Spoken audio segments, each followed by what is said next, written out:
Hello everybody, welcome back to Fallout Equestria. Let's record a couple videos. Reading that passage while I recovered may have been a mistake. I had never envisioned what Nightmare Moon had done before.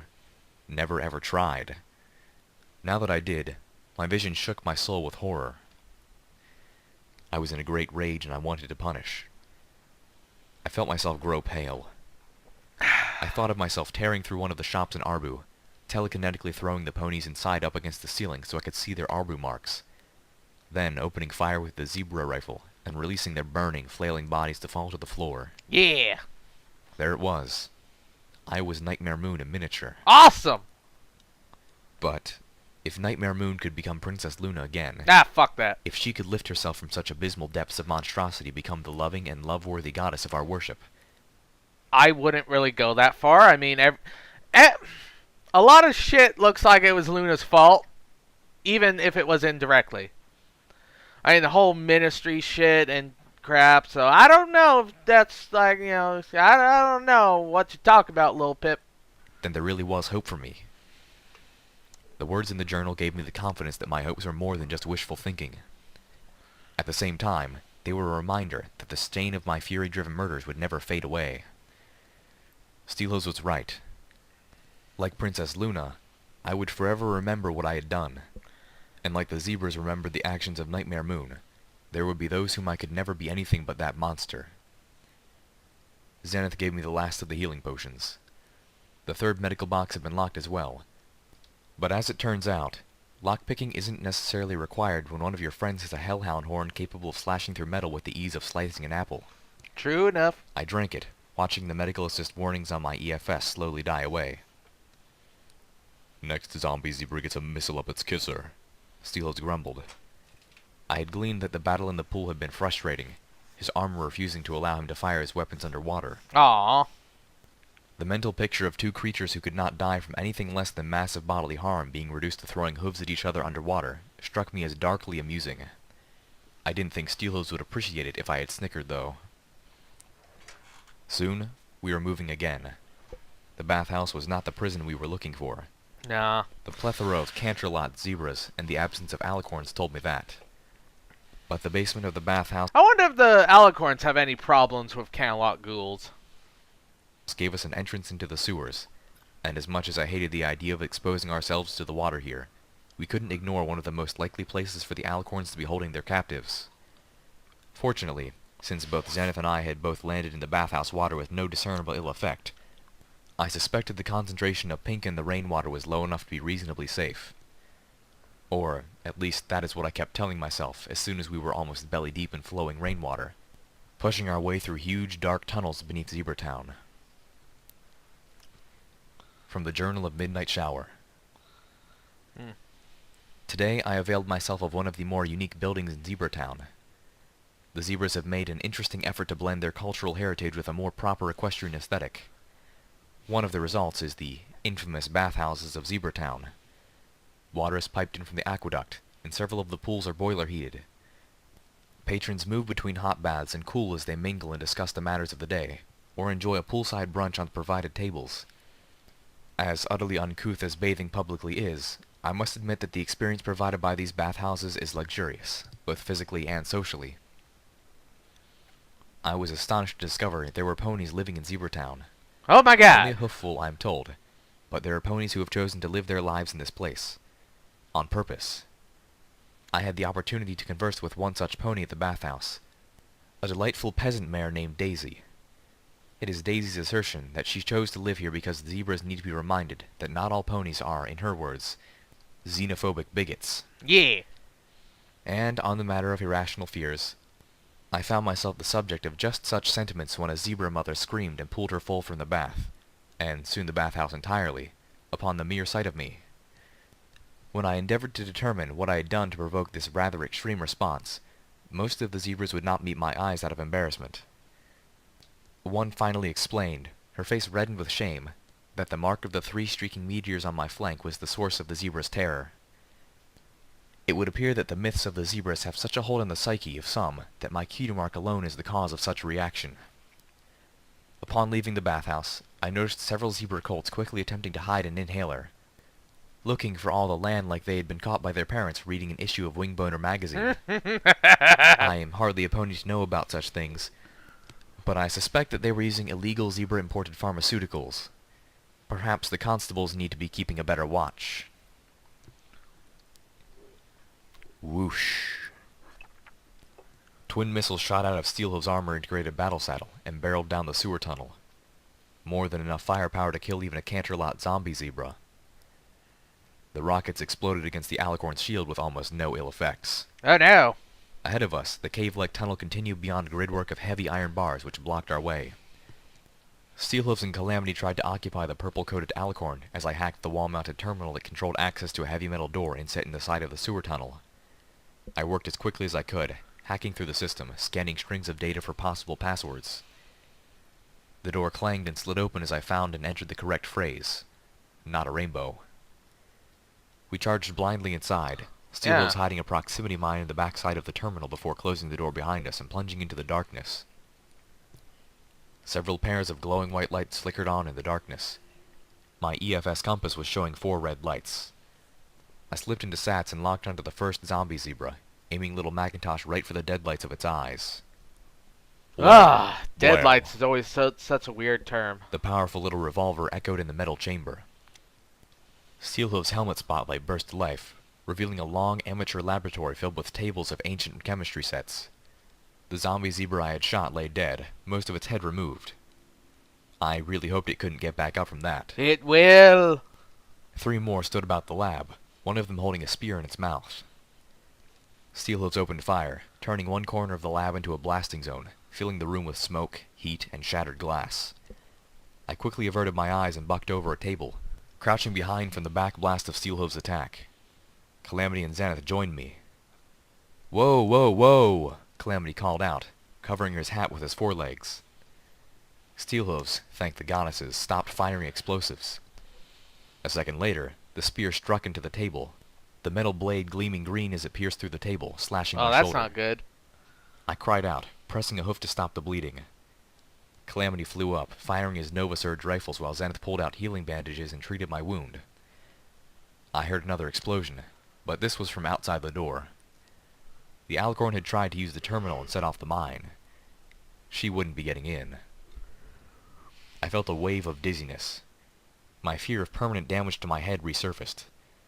But then the dizziness was joined by a gut-wrenching feeling, and I doubled over. "Poison," Zenith said simply. Yeah, probably. "Fear not, I know this brew. You will suffer but only a little. Then you will be as good as new." Yay! As I doubled over in agonizing cramps, I found myself strongly disagreeing with Zenith's definition of a little. Well, you are tiny. I heard the horrible necromantic sound of the zombie zebra I had shot getting back up. Calamity fired again, and I heard it liquefy. The last zombie zebra leapt over. Really, it sounds like what Little Pitman crew need to do is they need to upgrade to energy weapons. Even laser guns in order to disintegrate these fucks, you know? When you going to upgrade, Little Pip? Over the table, turning to face Zenith and me. I tried to focus. I'm still waiting on that pint-sized power armor. It'll be adorable. Aiming little Macintosh, but a tearing, twisting pain in my abdomen obliterated my concentration, leaving me gasping for air and praying for unconsciousness. Zenith moved swiftly, striking at the zombie zebra with a hoof. I saw her eyes widen in fear as the monster failed to be paralyzed, taking advantage of her attack and sinking its teeth into her back, just beneath one of the shoulder blades. "Do not touch me!" Zenith screamed, twisting away, her coat and flesh tearing bloodily as she pulled herself from the teeth of the monster. She whipped her head about, the hellhound horn slicing at the zombie zebra. Her attacker's head tumbled from its body and rolled, stopping in front of my face, the dead lights in its eyes fading out as it stared lifelessly at me. Zenith screamed again, pounding her hooves against the corpse. A moment later, she speared the dead zombie's head with her hellhound horn and flung it across the room. Damn! It hit a box full of inhalers, knocking it over and spilling them all across the floor. Oh, is it Psycho? Zenith collapsed next to me. I would love to trembling see and Lil breathing Pip hard, on Psycho. blood flowing freely down her back. From the Journal of Midnight Shower. Inquiries are proceeding at an abysmal pace. Very few zebras seem to know much about their homeland's folklore, and I have received more than one admonishment for using that phraseology, the zebras insisting that Equestria is their homeland. It would seem that a large portion of the town's population are either unschooled in their heritage, or have chosen to abandon anything that would tie them to the zebras we are currently fighting, including an adamantly feigned ignorance about any aspects of their homeland's culture and religion. I can't blame them. There have been a number of small incidents since I've arrived. These have mostly been spray painting, broken flower pots, trampled gardens, and other minor harassments. But I do understand that a constant air of intolerance, perpetuated by an insignificant few, can have an impact on the general psyche. The soldiers who are charged with protecting the residents from such incursions are more worrisome than the hooligans themselves. I've come to learn that a few of the newly assigned mares and bucks served at Shattered Hoof Ridge. I will be writing a correspondence before the week is out, suggesting that perhaps it would be a better idea to rotate out any member of our military recently involved in a battle with the Striped. Remember this place, little one, Zenith said softly as Calamity inexpertly applied Zenith's blood-stopping goop and the last of our bandages. I will want to return here. Yeah, look I at all nodded them as I opened the drugs. laboratory's wall safe.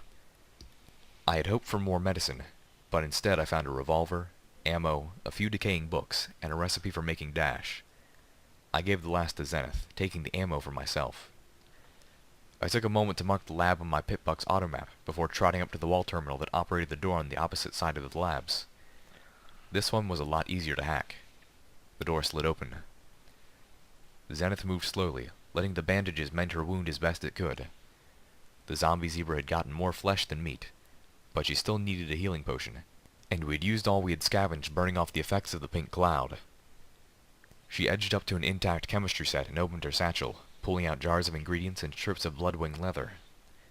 Seeing that Zenith was preparing a brew, I turned to Calamity. Steelhooves and I'll scout ahead. You stay here with Zenith. Calamity's Enclave weapons had proven the best we had against zombie zebras in the enclosed space. Yeah. There were 2 puddles of glowing goop on the floor that would never go up again. Plasma. I closed the door to the laboratory behind us. Now that I knew the passwords, access would be easy, and I didn't want to give our enemies easy access. We moved forward. Water spilled into the tunnel through countless pipes and gutter holes. Thunder echoed through the sewers for long seconds after each crack from the sky outside. With all the noise, even Steelhooves was almost able to be stealthy. We Yeah, turned a corner and almost. stopped, seeing the glittering wall of an alicorn shield covering the passage ahead. On the other side of the shield, the water level had built up until it filled the entire passage. 2 dark green alicorns sat motionlessly in front of the shield, flanking the tunnel like guardian statues. What in the... With a burst of light, the dark purple teleporter appeared between her 2 green sisters. She was bleeding from wounds caused by the terminal explosion. Steelhooves dropped into a battle stance. I pulled out my sniper rifle, kicking onto my targeting spell, hoping I could get a shot off before she could put up her shield. Gotcha. She grinned wickedly, her horn flaring as she vanished in a flash, taking the 2 other alicorns with her. The shield spell disappeared, and the wall of water came rushing at us. I kicked, fighting to break the surface of the rushing river as it washed me violently through the Zebra Town sewers. My head pushed above water, and I gasped for air in the moment before I was pulled under again. My body twisted about in the swift, churning water, and my sense of direction was torn away. I felt my body slam into a set of iron bars. My head began to throb, a terrible pressure building in my horn, agony filling my ears. I tried to use the bars as a guide and pushed myself to the surface, lungs burning, desperate for air. Instead, my horn hit the floor of the sewer, Ow! sending a spasm of pain Ow! through my head. That's got hurt. I gasped, drinking water into my lungs and beginning to drown. In a panic, I reversed my direction and pushed myself up as hard as I could. Okay, see everybody, this is why you get fucking power armor. Okay, I mean, you might still have gone pushed back, but at least it has a fucking rebreather system worked into it. My head burst through the water, the rushing underground river pressing me hard against the grating. I coughed up water, my head splitting in pain, my horn feeling like it was about to explode. My eyes were red with bloody tears. Oh! Oh, goddesses, a broadcaster. I was pinned. I couldn't swim away. Gasping, my mind crying in the most exquisite pain, I forced myself to dive back down. I opened my eyes, looking around in the murky, fast-moving water, and quickly spotted the skeletons of several ponies, or possibly zebras, who'd washed up against the iron bars. One of them had a pitbuck on his foreleg. As swiftly as I could, my vision doubling as the pony in my head screamed, I tore the Oh. skeletal foreleg away, pip-buck and all, and twisted it, pushing it between the bars. The torrent washed away the pip-buck and its corrupted broadcaster. I lurched back above the waves, coughing heavily, the pain in my head instantly gone, save for the lingering headache. Oh, God, Through the that's iron bad. bars, I could see the cold gray light of the stormy day, the water spilling out of the end of the drainage tunnel I was trapped in. I panted harshly, letting the water pin me against the bars until the deluge lessened to a breast-high stream. Something hard and metal dug into my rump. I moved, and then felt in the water with my hooves. My sniper rifle. A few minutes later, a single white light cut through the darkness of the tunnel behind me. At first, I thought it was a one-eyed zombie zebra, but then I recognized Steelhoof's helmet spotlight. My friend trotted towards me, splashing in the sewer river. From the Journal of Midnight Shower. My research is beginning to bear fruit. Apparently the most knowledgeable zebra in town regarding the old tales is currently being held prisoner in the Zebratown police station, although the shopkeeper I spoke to is either unable or unwilling to comment on the crimes for which he's being held. It's I going to will be be something attempting to gain an stupid. audience with the prisoner tomorrow. Nearly a month into my exile, and as much as I miss the castle, there's something about this strange, dirty little peasant town that's growing on me, albeit not in an altogether pleasant way. No. The shopkeepers no longer look at me with suspicion, and I enjoyed a crisp hay lunch with Daisy this afternoon. However, it is becoming increasingly clear that, despite the constable's insistence to the contrary, this town has a deeply embedded contraband problem. There have been 3 deaths in the outlying farmlands within the last 3 weeks that can all be connected to the newly banned drug called Dash. The deaths involve 1 overdose and 2 shootings, the latter both by the same individual who was high on the drug at the same time she committed the murders. Wow. Combine this with a few of my own observations within the town, and I am becoming confident that Zebratown has its hooves deep in either the distribution or possibly even manufacturing of this dangerous substance. On the way home, I noticed a couple ponies trying to sneak into town carrying what looked like bottles of liquor. Their behavior was suspicious enough that I stopped them and began asking their business in town loudly enough that one of the nearby soldiers couldn't help but take note. Unsurprisingly, these ponies quickly remembered an appointment elsewhere. Oh, really? No more exploring the sewers. Oh, come on. I'm more At interested least, in that. not until every other possibility had been exhausted. The Alicorns had shown just how easily they could turn into a death trap. "Since when did Alicorns say gotcha?" I asked, standing shakily on the cobblestone street of Zebratown in a few inches of water. After what I had been through, I wasn't so concerned about getting wet anymore, no matter how many ribbons of pink I could see in the water. Firelight circled overhead, seeming happy to see us again. We had managed to get separated from Zenith and Calamity, and I was dreading having to go back down to find them. No, better that I send Steelhooves to fetch them. He, at least, couldn't drown. Yeah. I looked around, realizing I had lost track of my metal-clad companion. The Applejack's ranger had been standing right next to me a moment ago. Turning, I spotted him standing at the edge of the side of a road, staring at his hooves silently.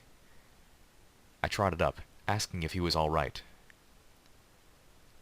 "I died here," he said, before falling into a long, strange silence. Oh. Shit. From the Journal of Midnight Shower. I was on my way to meet with the local constabulary when I was forced to alter my normal approach due to several large pony-drawn wagons blocking the street. Not being in a rush, I decided to take the scenic way around, taking the opportunity to locate and browse a store I had heard of, nestled in the back corner of Zebratown, which reputedly sells replica ceremonial zebra masks. I believe the proprietor of such a store would naturally possess a wealth of knowledge about zebra customs and, by extension, beliefs. My plans for the afternoon were quickly disrupted by muffled calls for help. Apparently a few of Equestria's finest decided to have their way with a rather comely zebra mare. Oh. By the time I arrived on the scene, the bucks were on the ground, sprawling before their very angry commanding officer, a sergeant by the name of Applesnack, whom I later learned was one of the soldiers transferred here after Shattered Hoof. From the way one of the soldier bucks held his ribs as he limped away, it was clear the sergeant had chosen a non-vocal means of intervening in the would-be assault. Yeah. Although he certainly had some choice words for them after he bucked them flat. What had the greatest impact on me, however, was what happened after. I was taking note of the sergeant's name with the intention of recommending some manner of commendation when the zebra mare, shaken and sobbing, reached out a hoof to thank him. Sergeant Applesnack rounded, pushing her away and informing her that he stopped those bastards because they were a disgrace to Equestria, and most emphatically not for the likes of her. I feel another letter is in order, this time addressed directly to the princess herself. Steelhoove's gaze was fixed on the stones of the road before him. In the cobblestones, I saw 4 hoofprints. They looked like they had been melted into the stones themselves. Slowly, Steelhoof stepped forward, placing a hoof into each of the indentations. I felt an odd shudder as I saw they matched him perfectly. Oh. He looked upwards towards the spectre of Canterlot, directly above us. "I was here the day Equestria died," he said slowly. I stood still, listening. "We knew the end was coming. Applejack and I were here evacuating every pony and zebra we could. Stable 3 was locked behind the princess's shield, but there were others nearby." He turned to me. "You cannot imagine what it is to look up and see the missiles slamming into the shield around Canterlot, trying to break their way in and kill every pony inside." He looked away. "Then we got word that the zebras had wiped Cloudsdale out of the sky. Applejack excused herself and raced to Ponyville. He gave a shuddering sigh. "I never blamed her for leaving, or for ordering me to stay. There was no pony to blame except for myself." Yeah, probably.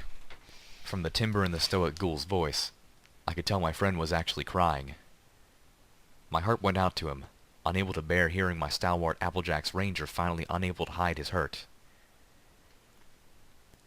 "We've been trying to repair our relationship, ever since the night she had seen the darkness in me. I wanted to save us, but the damage was too deep. She could hardly look at me anymore. I didn't understand why she was fighting to keep us together when I didn't deserve her. But then, I didn't know she was pregnant either." I wanted to hold him, to comfort him somehow, but I knew he wouldn't be able to feel it. Yeah, That armor of his separated him from the rest of us. All I could do was be some pony who was here, and who would listen. Steelhooves tried to shake off his sorrow. "I remained here. She left me in charge of the evacuation in her absence. I had been in Zebratown before. I knew the place. None of the other troops had the familiarity with Zebratown. I was the logical choice." He looked up, remembering as he spoke. My mind's eye insisted on painting a picture from his words. "The princess's shield was huge," he reminded me. "Several hundred yards above the city, the shield bisected the waterfalls that pour down into Canterlot. All that water came down and had no place to go. It pooled at the bottom of the shield as the missiles began impacting above. Water absorbs the pink cloud all too readily. When the shield collapsed, that water fell down on Zebratown like a tidal wave from the sky. Except the water was saturated pink. That wave washed over the town and every pony. Everyone left inside of it." He looked down again, stepping back from the indentations in the cobblestones, his voice carrying a pained nostalgia that told me just how much he didn't like being in this place. Yeah, it sucks. "I was standing right there." From the Journal of Midnight Shower. My correspondence to Princess Luna continues to go unanswered. I took the star medal into one of the town's jewelers for their appraisal, only to find myself kicked out of her shop and told never to return. This from the same mare who swore not 6 days ago again that she neither knew nor cared a thing about the old zebra tales.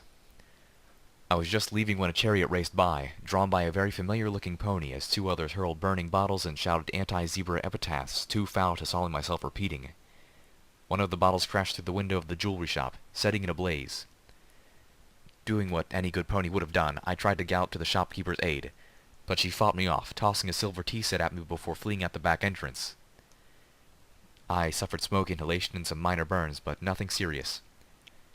The shopkeeper was likewise relatively unharmed. Not all were so lucky. The small zebra filly was caught in one of the fires and remains in the hospital, badly burned.